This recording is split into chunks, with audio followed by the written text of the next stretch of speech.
అందరికీ నమస్కారం. విజయవాడ ప్రెస్ అందరికీ. మేము అమరావతికి ఆహ్వానం అనే సినిమాతో మీ ముందుకు వచ్చాం. అమరావతికి ఆహ్వానంతో అమరావతికి వచ్చాం. సో నేను శివకంఠమేని. ఇందులో మెయిన్గా మా డైరెక్టర్ వచ్చి జీవికే, తర్వాత ఎస్తర్ నోరా, ధన్య బాలకృష్ణ, సుప్రీత, శివ హరీష్, అశోక్ కుమార్ గారు senior artist, and Gemini Suresh and భద్రం. మేమంతా మెయిన్ లీడ్స్ గా చేసాము. సో దిస్ ఇస్ అంటే ఇట్స్ కొంచెం టెక్స్ట్ బుక్ మూవీ లాగా కాకుండా ఇది కొంచెం డిఫరెంట్ గా ఉంటది. హీరో హీరోయిన్ ఆ టైప్ కాకుండా 5 క్యారెక్టర్ల మధ్యన జరిగే సంఘర్షణ అనుకోండి, ఇది ట్రావెల్ అనుకోండి.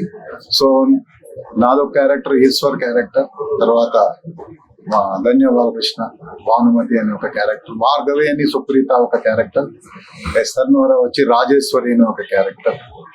సో ఈ క్యారెక్టర్లో ఎలా ఎలా ట్రావెల్ అవుతూ ఉంటాయి, ఎలా ఎమోషన్స్ చేంజ్ అవుతూ ఉంటాయి అనేది మెయిన్.